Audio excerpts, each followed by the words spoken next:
Hey guys, this is Eliot Marshall, former UFC fighter, and this is the Gospel of Fire, where we're going to go through the fire to learn the best way to live our life.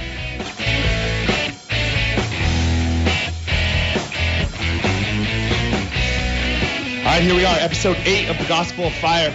I called Doug today. Doug's the guy who produces my podcast, and I said, Doug, I know we're scheduled for tomorrow, man. I got a good guest. Neil Magny's coming on, but I got to talk, homie. I got to talk today. I had a great morning. I had a great morning. I have a guy in my neighborhood, and he hit me up, and he's this is craziness. Somebody just walked by my house and took a picture of my house. That was really weird. Anyway, sorry for that, everybody.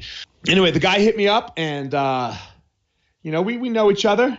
He lives in my neighborhood. Our kids are in the same class, and he trains at one of my schools. I've never taught him a class or anything like that. And to be honest, we've always had this kind of awkward, it's been a little awkward in the past. And I don't know if that's me or that's him or whatever it may be. But it's been fine. It's been friendly, but it's been awkward. So anyway, my GM, Mike Tusigna, he's my GM or my CEO or whatever he is. Yeah, he's something like that. He's the GM of one of my schools, but he's the boss man. He sat down for lunch with this guy whose name I'm going to leave out of. And he's like, Elliot, just go talk to him.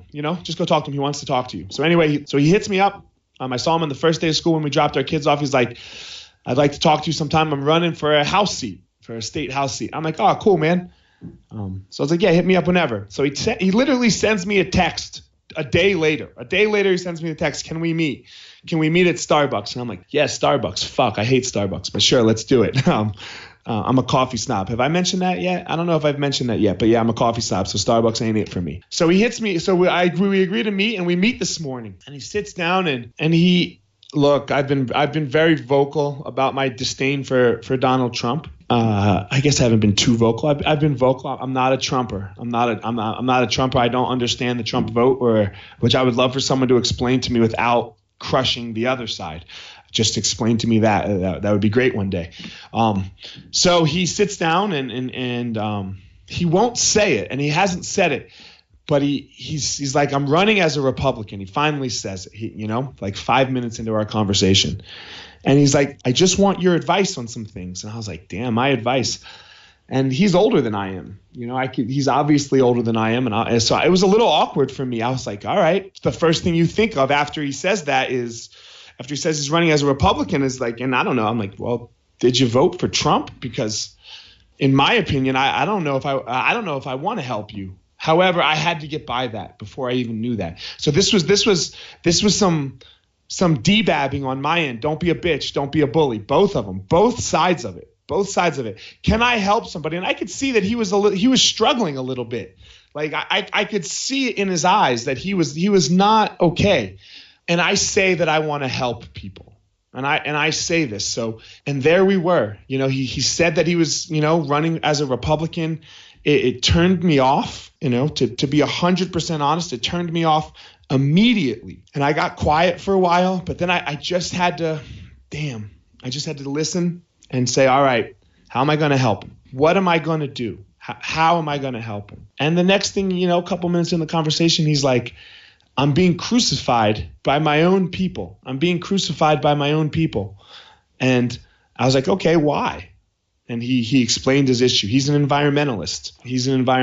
And it wasn't the party's platform was not what he agreed with, and he was unsure of what to do. And so he was asking for some advice, and we'll get to where he asked for more as well. And he asked me, what do you think? What do you, and I was like, he's like, you obviously have run a successful business. Like I go in your school. It's amazing how everyone deals with people is amazing. How the whole thing goes. I was like, well, first of all, I have great employees. Second of all, I was like, we developed some core values for our school. And at the same time, it was literally right after I developed some core values and a why for my life. And it went so well It was my life first, and then literally we wanted to grow the business, but not grow the business how everyone thinks. We wanted to grow the business by giving all of these people that work for us opportunities, opportunities to have a career. And hold on a sec, I got to take my shirt off because I turned the air conditioner off in my house. Doug, don't cut this out, baby. So I got to take my shirt off real fast because I'm sweating and I'm getting into it. So I'll be right back. Done. I'm back. Okay, I do better like this. Some opportunities to have careers, and yeah, sure, I'll make a little more money. I'm not going to say that I won't make a little more money, but what I really want is for the weirdos in my school that do a great job for me, and a great job for Mike, and a great job do a great job for us. I want them to have careers. How are we going to do that? Not jobs, careers, right? There's a big difference there between a job and a career. I want them to have a career. So we had to establish a why and for who does Easton exist for. And I was talking to him about this. I was like, and then we had as we figured that out, what helped us figure that out is figuring out our set of core values. And it was really interesting for me because I had just done this in my life. I literally had just figured this out in my life, and I'm still figuring it out. And what a core value is something that you're willing to lose friends and money over. I'm going to say it again. Something that you're willing to lose friends and money over because you hold that belief or those beliefs that strongly in you for you in your life. And then he goes, yeah, man. And we were talking a little more. And he goes, I didn't vote for Trump. I could never vote for that guy. He's killing me. He's killing me because he goes against my core values. I was like, yeah, but he's not killing you, homie. You're killing you. And he looked at me and he said, what? He goes, how am I killing me? I was like, well, you put that R next to your name. And he's describing how he's trying to walk into church, and just go pray. And people are screaming, fuck you to him because they know that he's running as a Republican. And we live in Boulder County, man. It's like 80% Democrat. So yeah, he's like, I'm so mad. He goes, what the fuck are these people doing? Donald Trump. I'm not Donald Trump. He's like, he's explaining to me, and he's right. He's like, I have a Mexican wife. He's like, my kids are dark skinned. I was like, yeah, I know. Your daughter's in my son's class. He's like, Trump's killing me. I was like, no, you're killing you. And he looked at me. He's like, what do you mean? What do you mean I'm killing me? How can I be killing me? I was like, well, you put that R next to your name, homie. So I did it. The first thing that people are going to go is Trump. That's the first thing. They're going to think that you have Trump's values, the build a wall, the get them out, the find people, all of these things. They're going to associate you with him. You're associating your core values with his core values. That's kind of what's going on. You have a choice to make. And I'm not telling you to put a D next to your name because I don't necessarily agree with that either. I want to be super clear. I don't agree with putting a D next to your name either. So we took a long pause and he was like, fuck. I was like, everything in your life is your fault, man. Jocko, extreme ownership. Everything in your life is your fault. Everything. Every single thing we do is our fault. Because then we can fix it like we've talked about. Then you can own it. Then you can get it done. You can do the work to make it happen. And he was like, yeah, man. Yeah, I guess so, huh? I guess so. Well, all right. He's like, well, what do I do about this? And I don't know politics. I don't know politics at all. I don't know a single thing about politics. And as this is happening, we're sitting in the neighborhood and I'm saying hello to people as they walk up and walk, and I know some of them and I don't know some of them. And he asked me, why? He's like, man, you know a lot of people. And I said to him, well, I haven't known everybody that's walked up to me, or come and said, or that's walked by and we said hello. And I was like, that last guy, I've never seen that guy in my life. It's the first time I've ever seen him. He said, well, why'd you say hello? I was like, oh, we were in the same space, man. We were sharing the same space in the same moment. He looked at me. So I say hello. Maybe I'll see him 3 more times and we'll actually have a conversation. Kind of like you and me is how I wanted to feel like saying. There's no way I would, right? If I just saw his name with the R next to it, and this is a my fault problem. This isn't all of our faults problem. This is why shit is fucked up right now, because we just look at these things that make us so different. Oh, this guy must be like that. Just on a surface level. We just look at them and say, fuck that guy. I'm going to show him that I'm better than him. Man, we're not better than anybody. You're not better than anybody. You don't do it better than somebody. We're just all out here doing. And maybe if we can figure out how we all do this the same, then we can actually make some movement forward, you know? Sit down with somebody that you wholeheartedly disagree with. I didn't know this. I got lucky that I sat down with him. And then I got to make and then I got to work through my own personal bullshit and try to get somewhere positive. And I said to him, I was like, yeah, man, I say hello to everybody. Everyone that I make eye contact with, I say hello to, because we shared a moment together. We shared the present moment together. And that's what we got to next. You know, that's what we got to next. He's like, fuck, man, to be honest with you, I've got this debate coming up and I'm super nervous about it. He's like, this is going to run the whole thing right here. You know, this 45 minutes, and fuck, can I identify with that?